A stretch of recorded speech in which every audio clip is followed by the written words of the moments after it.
Second biggest thing in this economy is military spending. Tourism is about 12.5 billion. You know how much military spending is? 8.5 billion. That's something we take for granted. I introduced a bill to say, if you're a defense contractor and you hire locally, you get a tax credit. What has been the problem was, generally there's very sophisticated things that need to be done and they parachute people in from the mainland. They stay, take the money, and then they go away. We don't have the local indigenous businesses to take advantage of that. And we are working on creating a military industrial complex to make sure that that second biggest industry is harnessed, because right now Homeland Security and military spending and anti-terrorism is big, big, big stuff.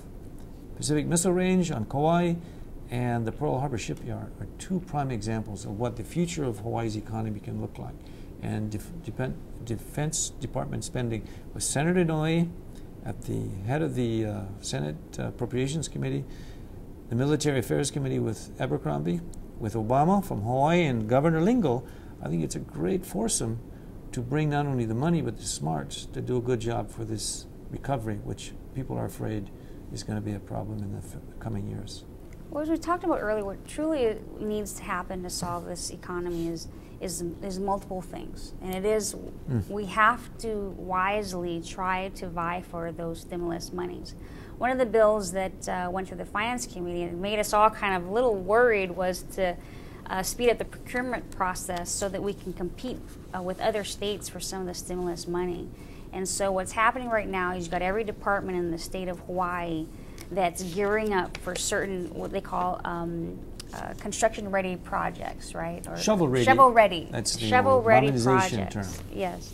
And so a lot needs to be done. We passed it out of the Finance Committee, a little nervous because you don't want, sometimes when you don't use procurement laws, that's when a lot of corruption happens. But we're definitely put a lot of safeguards in there to make sure that we can compete. For example, I think UH West Oahu was a fantastic project for us to compete with. We had a deal with a private company to develop UH West Oahu which would create like 5,000 to 6,000 jobs. But then that company fell through, and so we have $100 million that we need, and that's a great shovel-ready project that we can vie for.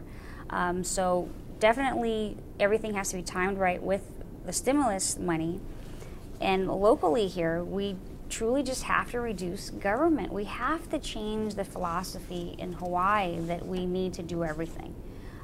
We need to give residents back more of their paycheck. We definitely have been advocating for reducing the income tax, so people, when they get their paychecks, they have more of it, and they definitely will spend it.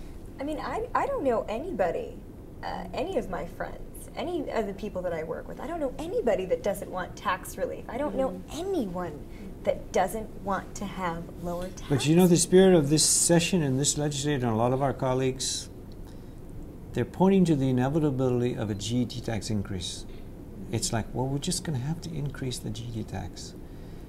Which we're very much against. I mean, which, that's the most regressive. The people with the least amount of income are going to pay the most. But let me talk to the genius of the governor in her using the GET tax in a positive way without having any increase, but saving $40 million. House Bill 1735 basically says if you're a business, you normally, for your filings, file 30 days after the month in which you collected the money. She's saying, well, look, guys, we're in trouble. File it 10 days earlier. On the 20th day of the month following when you've taken it. So you've held it for 20 days, not the usual 30 days. But that gives $40 million to get us out of this deficit. Now that's smart policymaking. It's like taking ethanol out. That's smart policymaking. And I'm convinced that if we use our heads, we can get through this thing like we did in the 90s when the economy was bumping along on the bottom.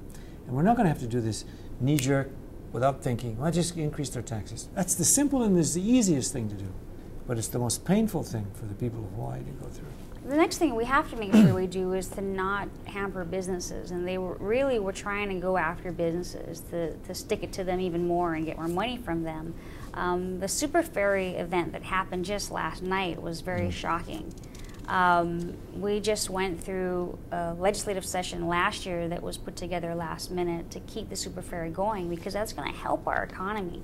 So many businesses came to us and said it's so much cheaper for us to transport our products to the outer islands through the super ferry, and families are finding it more economical to travel that way in large groups. And I think an example of what happened was, one, they want to shut it down if they don't make their deadline of the environmental impact statement, which was just after session. 45 days after session. Make them pay all the money back for the barges. And how are they going to pay the money back for the barges if they're shut down? And so there's so many illogical things that are still going on here, but we have to get away from the theme where we're just going to stick it to the business owner, because the business owner still needs to make a profit. And who are they going to cut? They're going to cut that extra employee, because that employee is costing too much money.